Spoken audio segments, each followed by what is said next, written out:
నాకు ఏడుపు వచ్చేసి పొడుగు వచ్చేసింది. ఫోన్ చేసా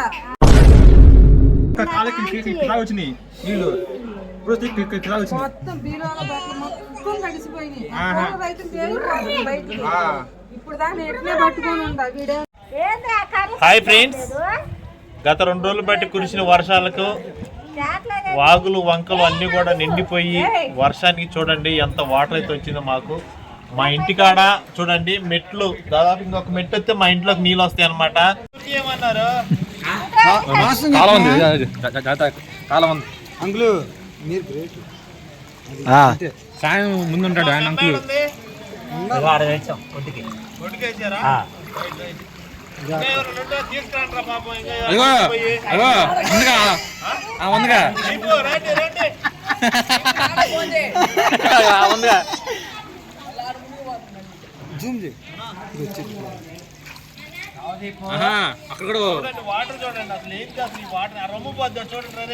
ఆల్రెడీ ఒక రొమ్ము పోయిందన్నా, నాదే పోతే తీసుకొచ్చుకొని ఇంట్లో పెట్టా. ఆడదాకా వెళ్ళిపోయింది, వాళ్ళ ఇంటి దాకా వెళ్ళిపోయింది.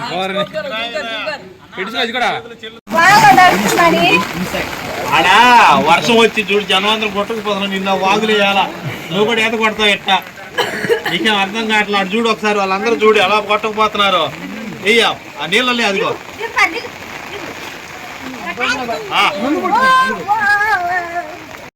మేడం మీకెందుకండి ఆ కష్టం? పిల్లలు తెస్తారు కదా, నువ్వు ఆ 2 గిన్నెలు పట్టుకో రాకపోతే ఏమైంది?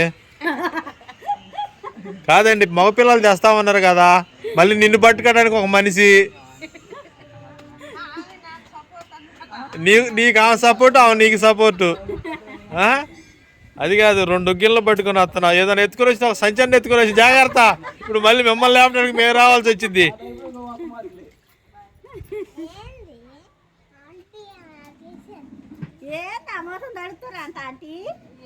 దా ఆమె చేతి పట్టుకొని లాగండి ముందు పైకి. ఇక్కడ మెట్లుండి జాగ్రత్త, రా మెట్లు ఎక్కు.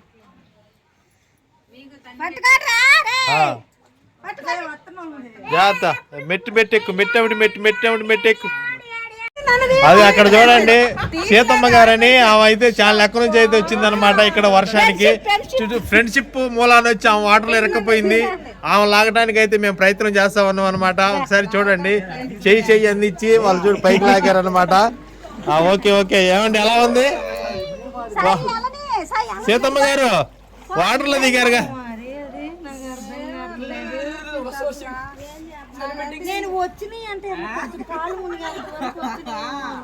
నాకు ఏడుపు వచ్చేసి పొడుగు వచ్చేసింది. ఫోన్ చేసా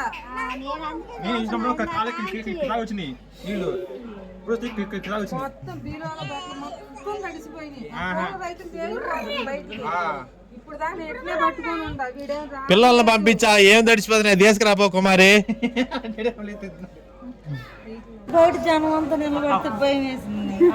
ఆటోలు పోయినాయి, ఆటోలు బైకులు. శివరి ఏంటి ఆడికి వర్షంలో కొట్టకపోయినా తీసుకొస్తావా? మీ మామూలు ఇటు కొట్టకపోయారు చూసావా? 8,000 అయింది తీసుకెళ్ళావా? గత 2 రోజులు బట్టి కురుస్తున్న భారీ వర్షాలకు మా గుంటూరు శివనారాజు కాలనీలో అయితే భారీ వరద నీరు అయితే వచ్చిందండి. ఎటు చూసినా కూడా మాకు నడిచే విధంగా లేకుండా ఎటు చూసినా 4 అడుగులు నీళ్ళు అయితే ఉన్నాయి. ఎందుకంటే ఈ కాలువలన్నీ బూడిపోయి వరద నీరు చూడండి ఎలా కనిపిస్తుందో మీకు, ఎంత లోతునున్నాయన్నమాట. పక్కన మా ఇళ్ళ పక్కన వాళ్ళు కూడా మునిగిపోయినాయి చూడండి. ఒక్కొక్క ఇంట్లోకి అయితే వెళ్ళిపోయిన నీళ్ళు 4 అడుగులు 5 అడుగులు నీళ్ళు వచ్చినాయి, వరదపు నీళ్ళు. మేము ఎందుకంటే మాకు దరెమ్మిటి ఘాటాన మా అమ్మటి పెద్ద కాలువ ఉంది, ఆ కాలువ నిండా వరదపు నీరు వచ్చి చెత్త చెదారం అంతా పేరకపోయి చూడండి మా ఇంట్లోకి వచ్చే అవకాశాలు కూడా నీళ్ళైతే వచ్చినాయి అనమాట. అంత భారీ వర్షం కురిసింది చూడండి, ఎటు చూసినా కూడా భారీ వర్షం అనమాట.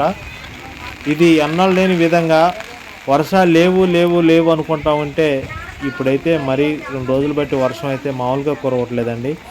చూడండి ఒకళ్ళు చూడండి అదిగో సంచి పట్టుకొని వస్తున్నాడు. ఆ అబ్బాయిల ఇంట్లోకి అయితే నీళ్ళన్నీ పోయినాయి అనమాట.